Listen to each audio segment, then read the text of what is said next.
ایک رات میرے بابا نے وارث ماموں کو گھر بلایا اور ان سے کہا کہ ہم چاند کی شادی کرنا چاہتے ہیں, آپ اس سے پوچھ دیں کہ اگر کسی کو پسند کرتے ہو تو ہم اس کی شادی اس سے کر دیں, ہم جو ہے نا وہ اس کی مرضی کے خلاف نہیں جائیں گے. تو میں نے ان سے کہا کہ آپ ایسا نہیں کر پائیں گے. انہوں نے کہا کہ نہیں, ہم کر سکتے ہیں.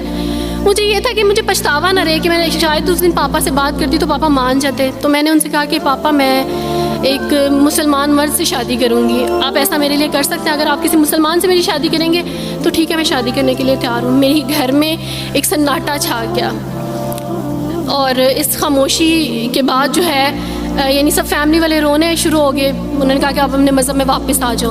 لیکن یہ ہے کہ میں دین اسلام قبول کر چکی تھی. آپ یقین جانیں جس طرح لوگ مختلف ہیں اسی طرح ان کے مسائل بھی مختلف ہیں. مجھے مینٹلی بے انتہا ٹارچر کیا گیا. مینٹلی مجھے یعنی اس چیز کا احساس دلوایا گیا کہ ماما پاپا روتے ہیں. میرے پاپا نے آپ یقین جانیں خود کو پھانسی لگانے کی کوشش کی میری آنکھوں کے سامنے. میری ماما نے خود پہ پیٹرول ڈال دیا اور خود کو جلانے کی کوشش کی میری آنکھوں کے سامنے.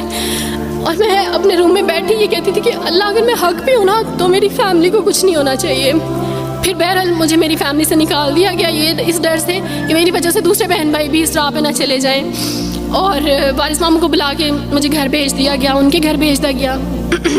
جب میں گھر سے آ رہی تھی تو وارث ماموں نے کہا کہ بیٹی اگر آپ کا کوئی سامان ہے تو آپ لے لیں. تو میں نے ان سے کہا کہ اس گھر سے صرف ایک ہی چیز میرے ساتھ جا رہی ہے اور وہ ہے میرا نام جو ماما پاپا نے مجھے دیا تھا.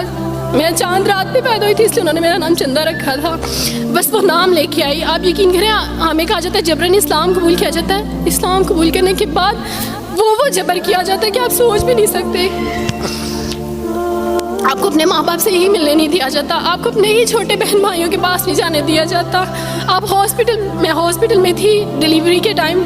آپ یقین جانے میرے پاس کوئی بھی نہیں تھا جو مجھے بیڈ سے اٹھا کے بٹھا سکتا.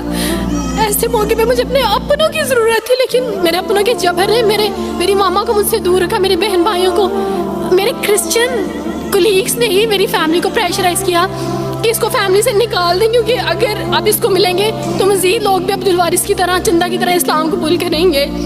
میں نا ہاسپٹل میں لوگوں سے کہتی تھی کہ مجھے بیڈ سے اٹھا کے بٹھا دیں, سیزیرین کے بعد میں اٹھ نہیں سکتی, میرا بیبی رو رہا ہے, کوئی مجھے بیبی پکڑا سکتا ہے. آئیڈیا ہی نہیں تھا ہاسپٹل میں کیا کیا لے کے جاتے ہیں. میرے پاس ایک ایسا دوپٹہ نہیں تھا جو میں چینج کر سکتی. ایسے موقعوں پہ آپ یقین جانیں آزمائش اور جبر اسلام قبول کرنے کے بعد ملتا ہے. مجھے آپ سب سے توقع ہے, آپ سب اسلامک اداروں سے توقع ہے کہ اب آپ ہمارے لیے اسٹیپ لیں. ہمارے اپنوں نے تو ہمیں چھوڑ دیا, انہوں نے جو ہمارے ساتھ جبر کیا اس جبر کے بدلے آپ ہمارے ساتھ نیکی کریں. اب آپ کیا اسٹیپ لیتے ہیں نیو مسلمس کے لیے جن پر یہ الزام لگایا جاتا ہے کہ ان پہ جبر کیا جا رہا ہے؟ ہم پہ جبر نہیں, ہم پہ جبر اسلام قبول کروانے والوں نے نہیں کیا, بلکہ جن کے گھروں سے ہم آئے تھے اسلام قبول کرنے کے بعد جبر تو ان کی طرف سے تھا. ابھی کٹے بیٹھ کے روئے.